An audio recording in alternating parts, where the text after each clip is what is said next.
종교개혁자 존 칼빈은 성경의 핵심이 십계명과 주기도문, 사도신경에 담겨 있다, 그렇게 이야기를 했고 그 내용을 기독교 강요에 적어 놓았습니다. 우리 교회는 십계명 그리고 주기도문에 대해서는 최근에 말씀을 전했고 우리가 함께 하나님 말씀을 받았습니다.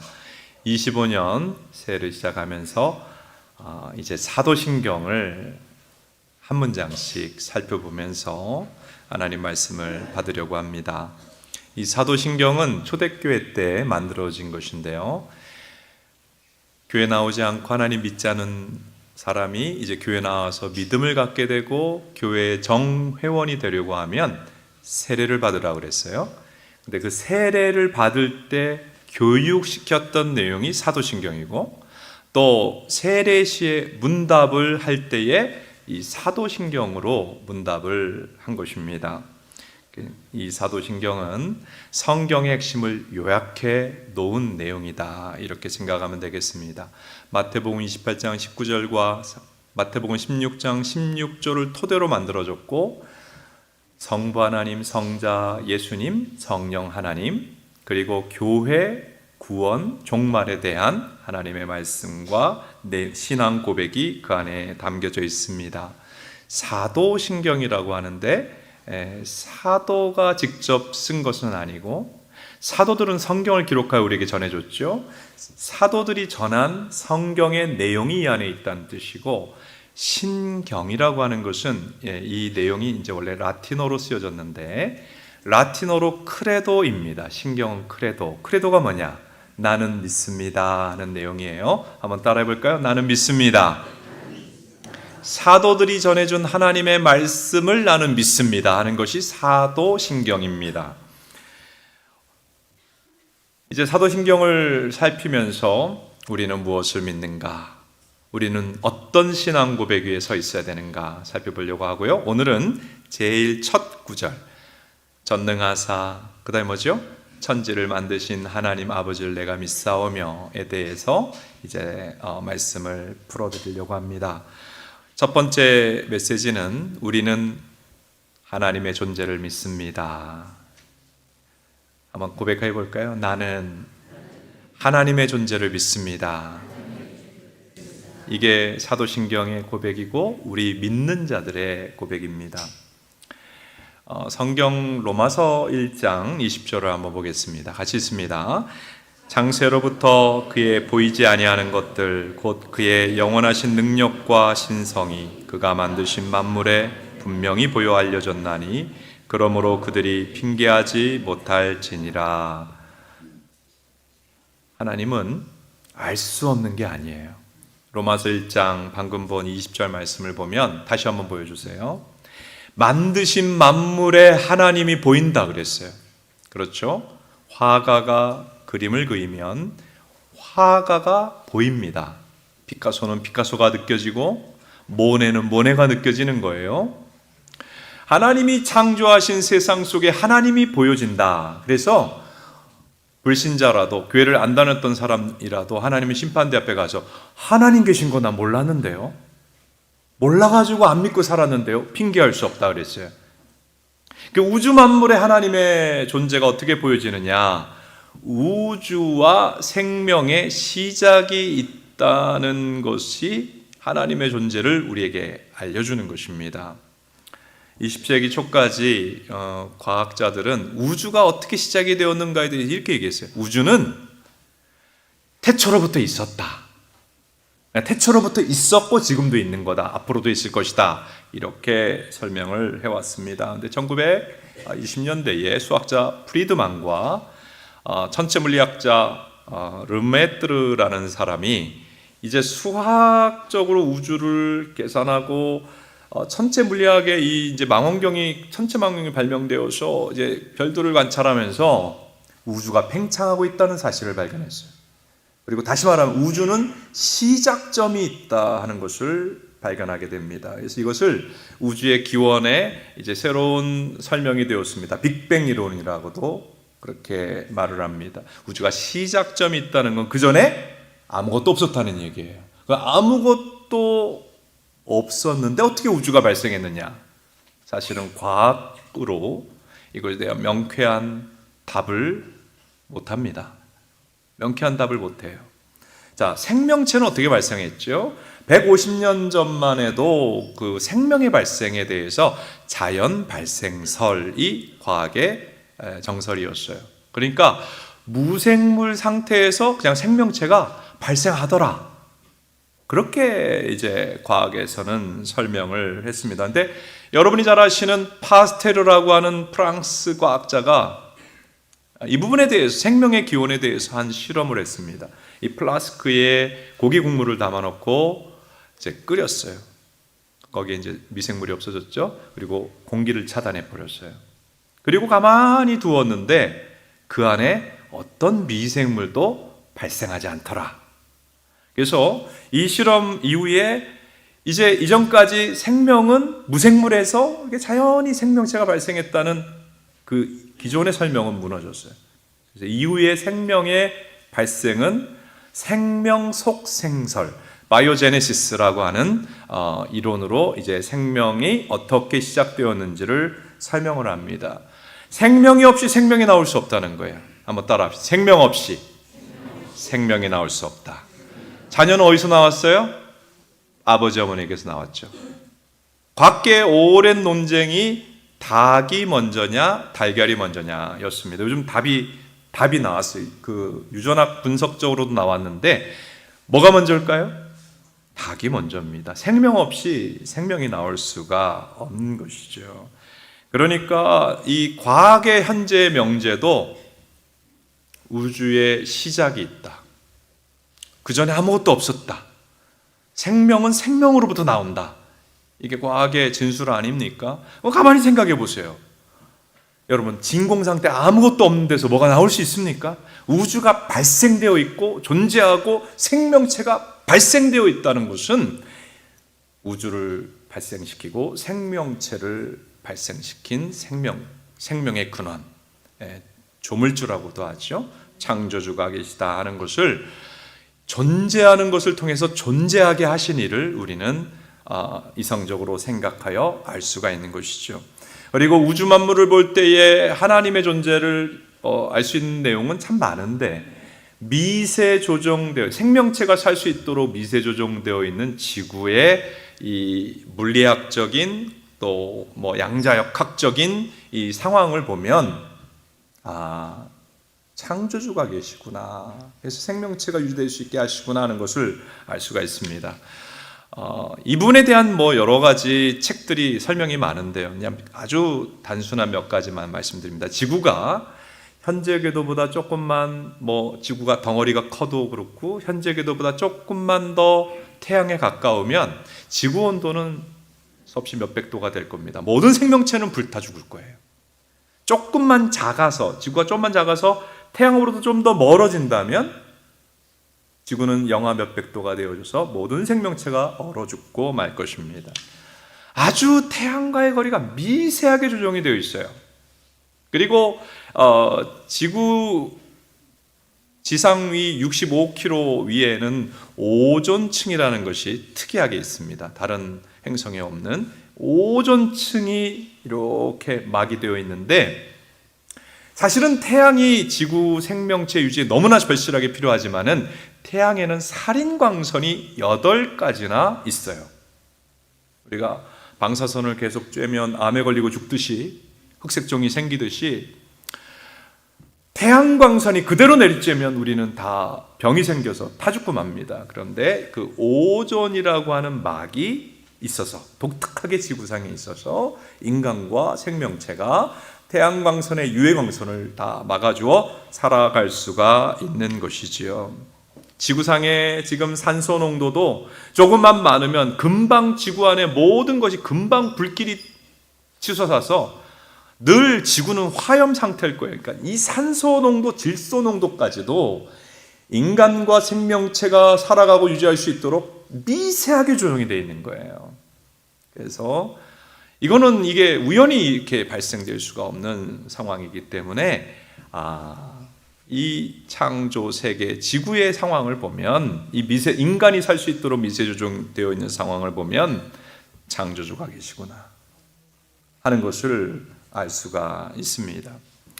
근데 사실 하나님은 이 자연 계시라고 그러죠. 우주 만물을 통해 하나님을 보여주시는 것은 아주 또렷한 건 아니에요. 가장 선명하게 하나님이 우리에게 자신을 알려주시는 것은 계시된 성경 말씀을 통해 하나님이 자신을 우리에게 알려줍니다. 그래서 우리에게 성경이 있다는 게 얼마나 감사한지 몰라요.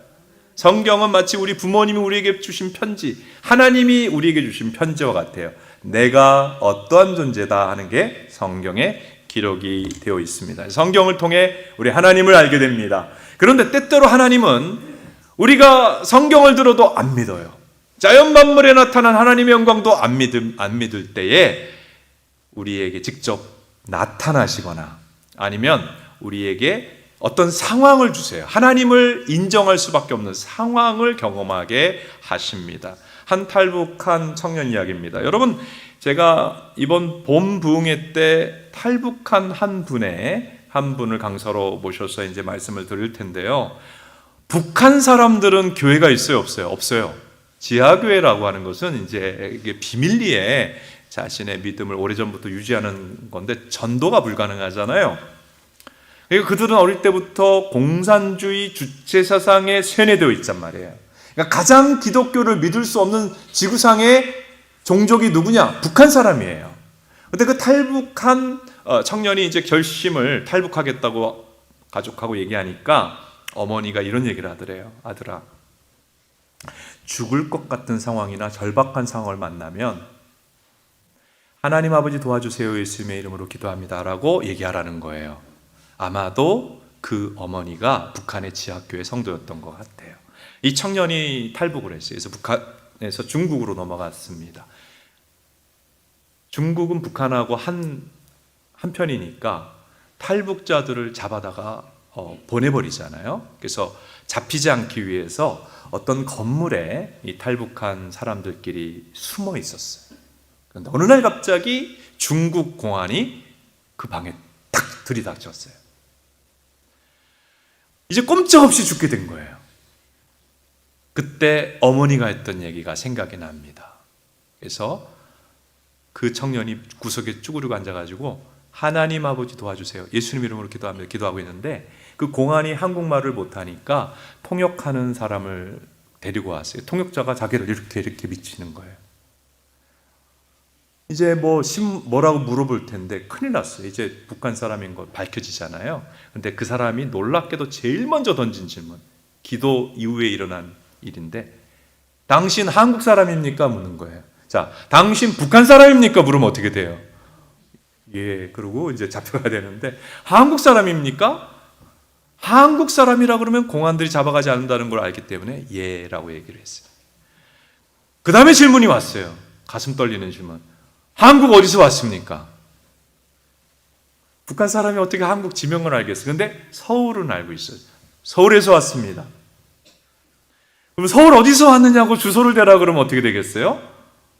그냥 잡혀갈 텐데 그 다음에 통역자가 한 질문이 여기 있는 나머지 사람도 서울에서 왔습니까? 한국에서 왔습니까? 묻는 거예요. 예, 그렇습니다.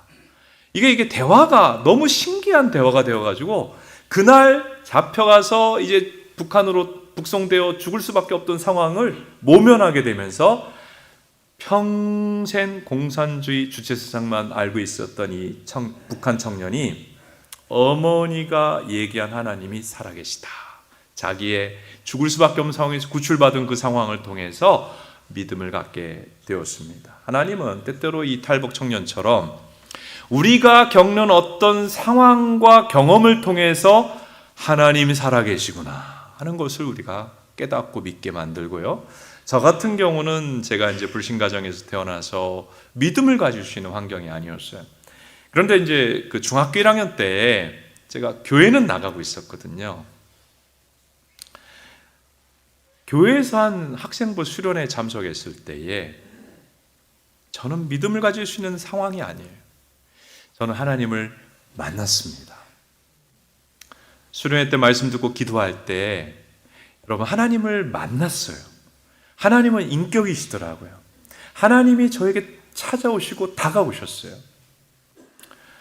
그래서 믿게 되었습니다. 그래서 하나님의 존재를 우리는 다 믿지 않은 상태가 기본 상태 아닙니까? 그런데 하나님께서는 때로는 자연 만물 속에서 하나님의 사인, 하나님이 존재한다는 것을 알려주시고, 때때로는 성경 말씀이 깨달아지고 믿으면서 하나님의 존재를 믿게 되고, 어떨 때는 내 상황을 통해 하나님이 살아계시다 하는 것을 알려주시고, 어떨 때는 직접 나에게 나타나셔서 만나주셔서 하나님의 존재를 믿게 하십니다. 여러분, 기독교인은 하나님이 살아계심을 믿는 자입니다. 한번 고백해 볼까요? 나는 하나님이 살아계심을 믿습니다. 이 믿음의 축복을 모두에게 주시기를 바랍니다. 두 번째, 우리는 하나님이 전능하신 분임을 믿습니다. 이게 성경 요약인 사도신경에 제일 먼저 고백하는 게 전능하신 하나님을 믿는다는 거예요. 근데 전능하신 하나님, 그 사도신경의 첫 구절이 뭐냐면 천지를 만드신 전능하신 하나님이에요. 그러니까 하나님의 전능하심은 천지를 창조하신 것에서 드러난다. 그러니까 기독교인은 사실 창세기 1장을 믿는 사람들이에요. 여러분, 창세기 1장을 믿습니까? 천지 창조하신 것을 믿습니까?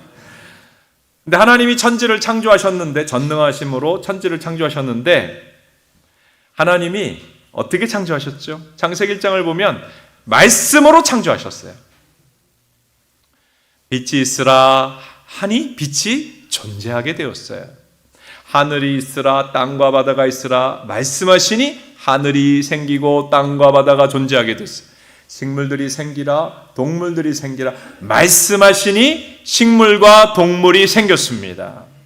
그리고 창세기 1장을 보면 하나님의 창조에 왜 하나님을 전능하다고 말하느냐 하면, 하나님은 있는 것을 가지고 제조하지 않았어요. 아무것도 없는데 생겨나게 창조하셨어요. 그래서 창세기 1장에 나오는 하나님이 창조하다, 히브리어로 바라입니다. 바라는 create, not make.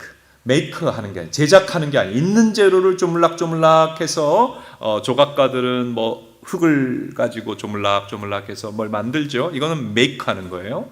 근데 하나님은 아무것도 없는 데서 존재하게 했다는 거예요. 그래서 창조, 크리에이트 했다고 표현을 합니다. 하나님께서 전능하시다고 하는 것은 그분의 창조에 드러날 뿐만 아니라, 하나님은 창조한 이 세계를 그대로 내버려 둡니까? 여러분 자녀 방에 가끔 들어가 보면 부모가 내버려 두면 방이 어떻게 됩니까? 점점 무질서해지죠. 창조한 세계가 하나님이 내버려 두었다면 아마 무질서해졌을 것입니다. 그런데 이 세계 안에는, 이 우주 안에는 얼마나 질서가 있어요.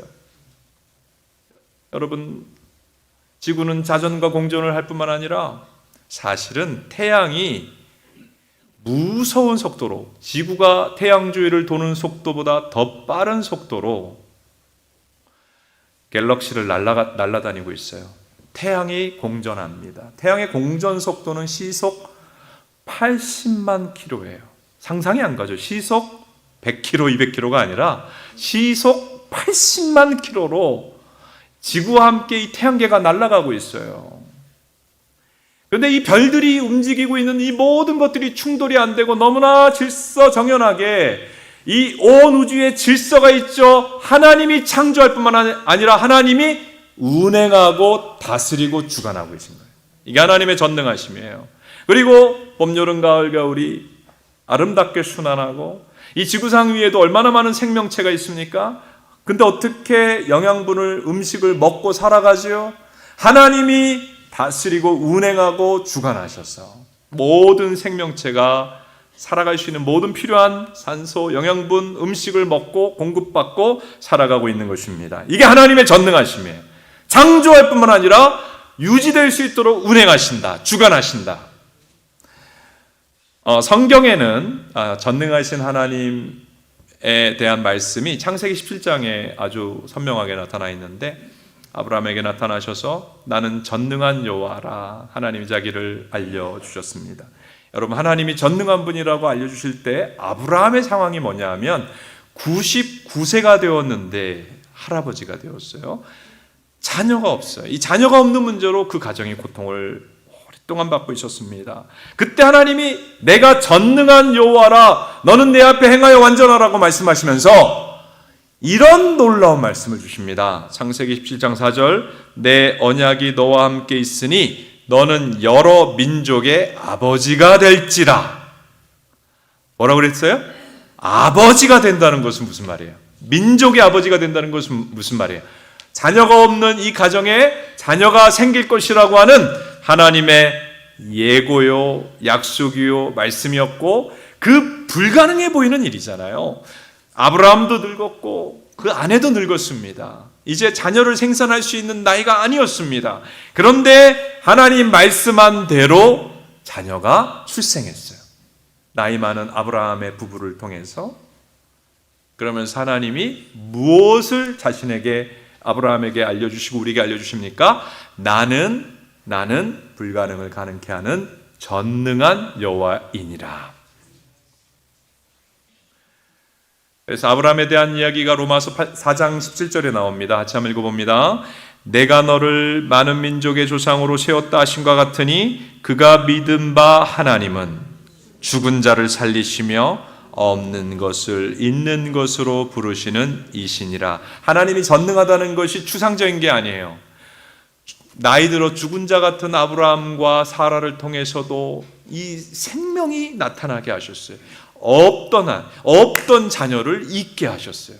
여러분, 하나님의 전능하신 뭡니까? 없는 것을 있게 하는 거예요. 여러분, 없는 것을 있게 하시는 전능하신 하나님을 믿으시기를 바랍니다.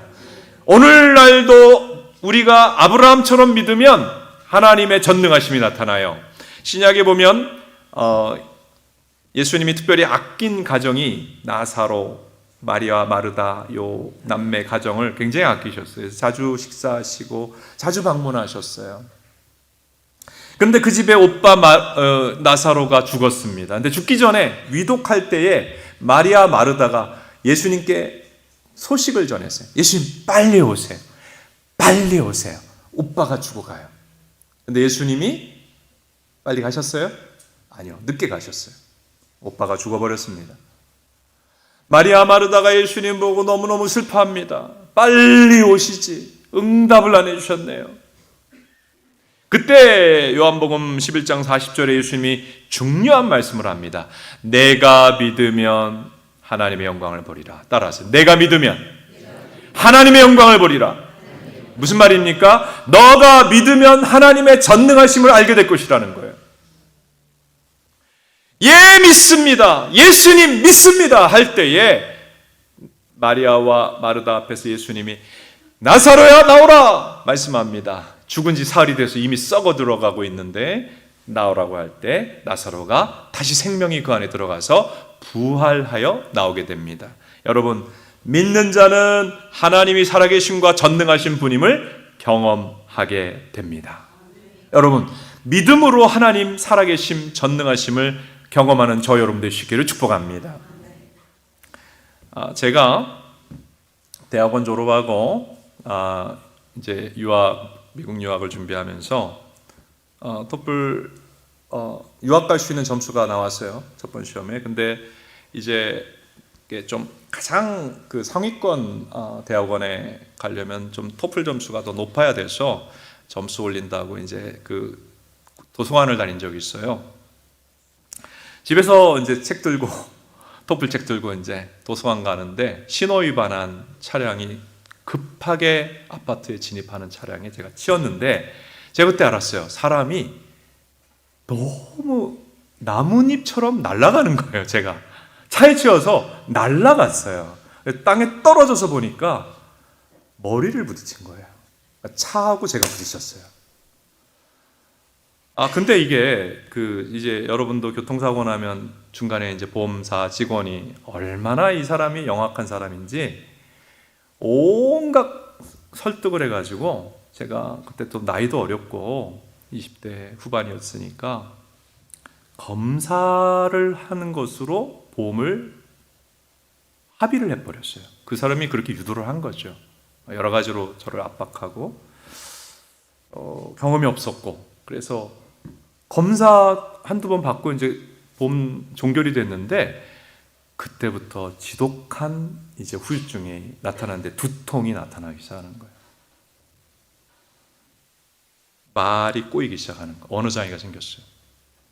그리고 머릿속에 이제 돌덩어리 같은 게 있는 것 같고, 머리가 한번 두통이 시작되면 머리끝부터 이제 목, 등까지 마비가 내려옵니다. 그리고 이 두통이 처음 사고로 이제 제가 머리를 차에 부딪혔던 그 충격, 그러니까 뭐 감기로의 이런 두통이 아니라 죽을 것 같은 두통 쇼크가 오는 거예요. 이게 계속 오는 거예요. 근데 제가 이제 사역자로, 목회자로 사역을 하면서도 그때 이후로 너무나 긴 시간 죽을 것 같은 교통사고 후유증으로 두통을, 죽을 것 같은 두통에 시달리는 거예요. 근데 병원에 가서 하면 아무리 MRI 찍어도 원인조차 밝혀지지 못하고 약을 줘도 해결이 안 되는 거예요. 병원에서 해결이 안 돼요. 근데 저는 교통사고 후유증으로 죽을 것 같은 거예요. 그래서 제가 이런 상황인데 어떤 권사님이 목사님, 교통사고 후유증은 그냥 평생 안고 가시는 거예요. 그러는 거예요. 얼마나 절망적인 얘기입니까? 죽을 것 같은 두통을 가지고 이제 어느 날 제가 그렇게 얘기했어요. 내가 만일 내 출혈로 죽으면 이거는 반드시 인과관계가 있는 죽음이니까 당신 그 보험 문제, 우리 가해자 반드시 결혼해서 제가 와이프한테, 그 사람한테 인과관계가 있는 거 가지고 배상을 받아야 된다, 이렇게 얘기할 정도로 죽음의 위협을 시달리는 교통사고 후유증이었습니다. 어느 날 일을 마치고 들어왔는데 너무 두통이 심해가지고 쓰러졌어요. 근데 남편이 그렇다는 거를, 그 사고 후유증으로 너무 고통한다는 걸 알잖아요. 근데 그날은 특별히 아내가 눈물로 기도를 해주더라고요. 저를 위해서. 그리고 믿음으로 기도했던 것 같아요. 그날 기도를 통해 제가 싹 나았어요.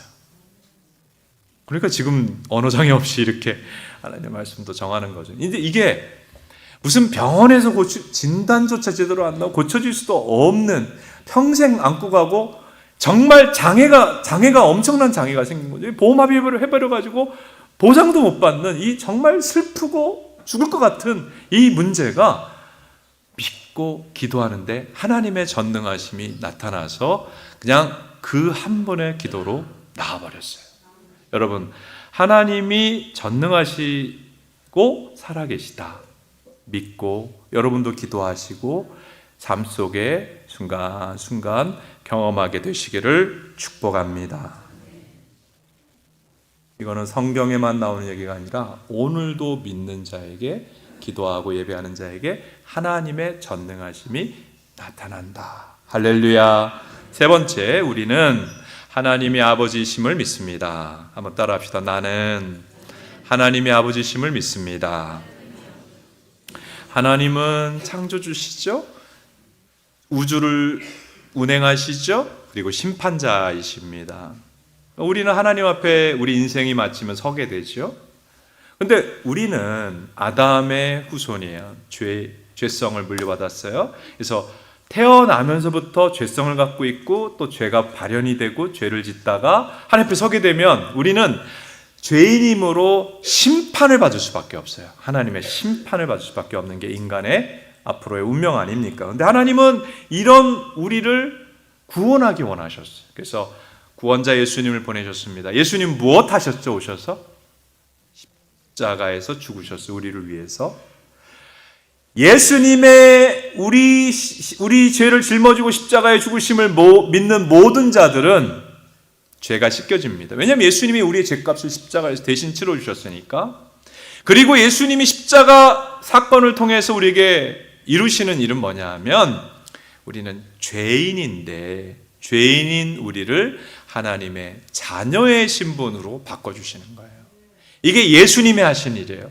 하나님의 자녀로 믿는 자는 신분이 바뀌어진 줄로 믿습니다. 그래서 예수님을 통해서 우리는 하나님이 두려운 심판자에서 하늘 아버지로 하나님과 관계가 바뀌는 거예요. 하나님 관계가 회복된 거예요. 예수님 때문에 하나님이 우리 아버지가 되셨어요. 할렐루야. 이게 성경이 우리에게 전하는 기쁜 소식 복음입니다. 여러분, 예수님 안에서 하나님이 우리의 아버지 되심을 믿으시기를 바랍니다. 근데 어떤 분들은 하나님이 아버지 되심이 무슨 의미인지를 잘 모르는 분들이 계세요. 하나님이 나의 하늘 아버지가 되신다는 것은 어떤 의미가 있느냐? 하나님께서 긍휼하신 사랑으로 우리를 사랑하신다는 뜻이에요. 하나님의 아버지가 되심은 하나님 우리를 긍휼히 여기시고 긍휼의 사랑으로 우리를 사랑하신다. 사실 우리가 교회를 다니지만은 우리가 한꺼풀 벗겨보면 죄인이잖아요. 거룩한 척 하지만은 가족들이 알잖아요. 우리 죄인이에요. 어떨 때는 교회 다니고 하나님 말씀 알지만 하나님 말씀대로 다 살아내지를 못해요. 어떻게 보면 누가복음 15장에 나오는 그 둘째 아들이 우리의 모습이 아니겠습니까? 그 둘째 아들은 아버지가 아직 죽지도 않은데 아버지 재산이 너무 탐나가지고 유산을 미리 달라고 그래가지고 그거 가지고 외국에 가서 허랑방탕하게 다 허비하고 거지가 됐어요. 그리고 살 수가 없어서 아버지한테 돌아갔습니다. 근데 그 아버지는 책망하지 아니하고 어떻게 했지요? 아들을 품어주고 용납해 주었습니다. 이 누가복음 15장의 아버지가 바로 하나님을 비유하는 것인데요. 하나님은 회개하고 믿고 하나님께 돌아오는 백성은 비록 믿음을 가지고 교회를 다니면서도 허물도 있고 말씀대로 못 살고 부족하고 잘못을 하기도 하지만은 용납하시고 불쌍히 여기시고 그 죄대로 대처하지 않으시고 용서해 주십니다. 여러분, 부족하고 연약한 자라도 용서하시고 용납하시는 하나님 아버지의 사랑이 우리에게 향하고 있습니다. 시편 103편 10절에서 13절이 이것을 잘 알려줍니다. 같이 읽습니다. 우리의 죄를 따라 우리를 처벌하지는 아니하시며 우리의 죄악을 따라 우리에게 그대로 갚지는 아니하셨으니 이는 하늘이 땅에서 높음같이 그를 경외하는 자에게 그의 인자하심이 크심이로다. 동이 서에서 먼 것 같이 우리 죄과를 우리에게서 멀리 옮기셨으며 아버지가 자식을 긍휼히 여긴 같이 여호와께서 자기를 경외하는 자를 긍휼히 여기시나니.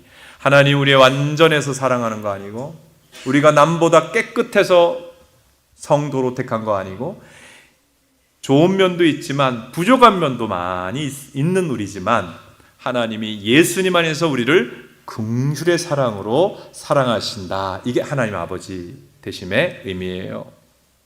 그리고 하나님의 아버지시라는 것은 우리에게 좋은 것 베풀어 주시는 분이시다. 한번 따라합시다. 하나님 아버지는 우리에게 좋은 것을 주신다.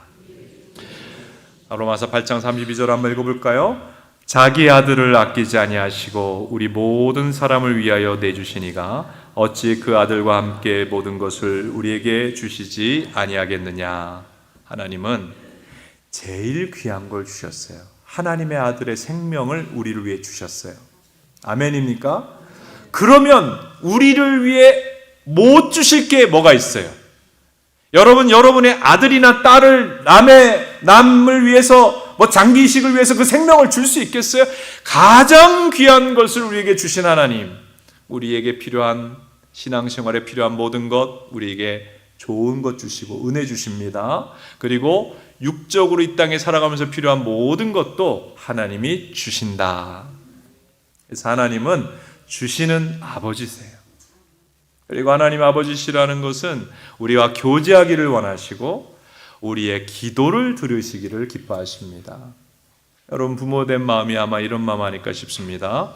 지난 12월 31일 송구영신 예배를 드리고 집에 가니까 한 10시 되더라고요. 우리 자녀들이 지금 학교로 통학하는 시간이 아깝다 그러면서 3명 중에 2명이 지금 학교 기숙사 생활을 하면서 공부를 하고 있거든요. 그러니까 주중에 잘 못 봐요. 근데 성공신 예배 때 이제 왔단 말이에요. 다 식탁에 모였어요. 그리고서는 이제 막 이야기를 합니다. 이야기 듣는 게 참 좋더라고요. 그리고 이야기 내용은 한 해 동안 지금 하나님 앞에 감사하는 내용을 한 명 한 명 얘기를 하는 거예요. 인생을 살다 보면 힘든 시간도 있고 괴로운 시간도 있는 게 사실 아닙니까? 근데 부모된 마음은 뭐냐면 자녀들을 보고 있고 자녀들이 얘기하고 대화하는 시간이 너무 좋은 거예요. 이 모든 부모의 마음이죠. 마찬가지입니다. 여러분, 하나님이 아버지다. 여러분하고 있는 시간을, 우리하고 있는 시간을 좋아하고 이렇게 예배하는 시간, 하나님을 바라보는 시간, 기도하는 시간, 또 그 이야기 듣는 것을 기뻐하신다. 여러분, 하나님이 우리를 좋아하시고 우리와 대화, 교제, 우리가 하는 기도를 들으시기를 기뻐하시는 하늘 아버지심을 믿으시기를 바랍니다. 그리고 하나님의 아버지시라는 것은 우리는 그의 상속자다 하는 뜻이에요. 로마서 8장에 분명히 얘기했어요. 자녀이면 상속자, 하나님의 상속자니. 하나님은 이 온 우주를 갖고 계세요. 그거 아세요? 우리 하나님이 갖고 계신 별 중에는 다이아몬드로 만들어진 별도 있어요. 별 전체가 다이아몬드. 하나님 부유하신 분이에요. 하나님은 모든 인간의 생사화복을 결정하세요.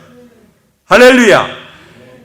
그런데 믿는 자, 예수 믿는 자는 하나님의 자녀, 하나님의 상속자이기 때문에 하나님으로부터 모든 좋은 것이 계속 주어진다는 거예요.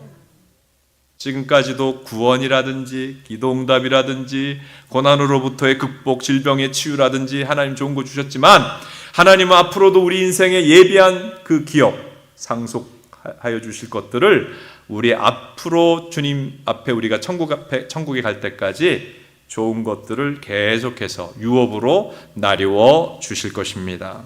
그래서 야고보서에 표현된 대로 우리 인생의 모든 좋은 것은 하나님 아버지로부터, 하늘로부터 오는 거예요. 근데 그냥 오지 않아요.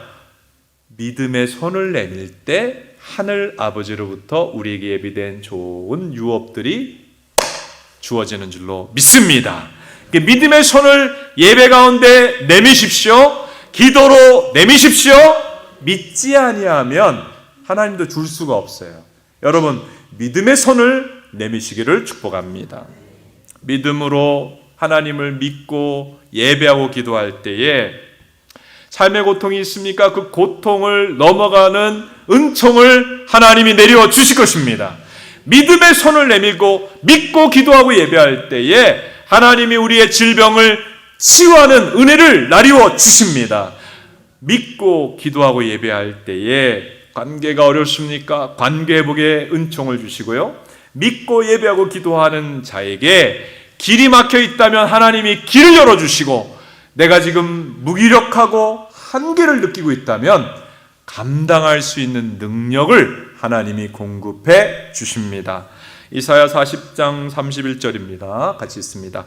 오직 여호와를 앙망하는 자는 새 힘을 얻으리니 독수리가 날개치며 올라감 같을 것이요 다른 박질하여도 곤비하지 아니하겠고 걸어가도 피곤하지 아니하리로다. 여러분, 어떨 때는 너무나 한계를 느끼잖아요. 자녀 교육의 한계, 일터에서의 한계, 사업에서의 한계, 어떨 때는 내 능력이 이것밖에 안 되는데 어떻게 할까 하는 생각이 들잖아요. 여러분, 우리가 믿고 하나님 앞에 기도하면 하나님이 새 힘을, 능력을 공급하여 주십니다. 하나님을 믿고 하나님의 도우심, 하나님 하늘로부터 내려주시는 은총을 풍성히 경험하며 하나님의 사랑을 가득 마음에 채우는 한 해가 되시기를 주님의 이름으로 축복합니다. 하나님을 만나고 믿고 만나면 하나님의 그 역사와 은혜 때문에 우리 안에 하나님 사랑이 마음에 깨달아지고 가득해지고 그 결과로 우리도 하나님을 사랑하게 돼요. 하나님을 믿고 경험하면 우리도 하나님을 사랑하게 됩니다. 여러분, 하나님을 믿고 경험하여 하나님을 더욱 사랑하게 되시기를 축복합니다. 그리고 하나님을 믿고 경험하면 기뻐요. 감사해요. 그래서 예배하게 됩니다. 예배를 드려야지 하는 마음으로 드리는 게 아니라 드리고 싶어 너무 간절해요. 하나님을 믿고 경험하면 하나님이 너무 좋아서, 너무 감사해서 일주일에 가장 기대하는 시간, 예배 시간, 예배로 하나님께 나와서 사랑한다고 고백하고 감사한다고 고백하며 예배하게 됩니다. 그리고 하나님을 믿고 경험하면 더 이상 걱정, 근심하며 살지 않아요. 힘들게 살지 않아요. 내 힘든 것은 하나님 앞에 다 맡기게 됩니다. 여러분, 믿는 자는 다 맡깁니다. 여러분, 모든 무거운 거, 괴로운 거 하나님께 오늘 이 시간 다 맡겨드리시기를 축복합니다. 그리고 하나님을 믿고 경험하면 자기 힘만으로 살지 않아요. 자기 능력만으로 살지 않아요. 하나님의 도움과 능력으로 살아가게 됩니다. 그리고 하나님을 믿고 경험하면 하나님 말씀대로 살아가고 싶어져요. 하나님 말씀을 실천하고 싶어져요. 그래서 말씀을 순종하는 삶의 열매를 맺게 됩니다.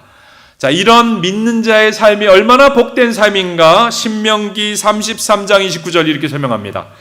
이스라엘이여 너는 행복자로다. 여호와의 구원을 너같이 얻은 백성이 누구냐? 이스라엘은 교회를 말하는 거고 믿는 성도를 말하는 것입니다.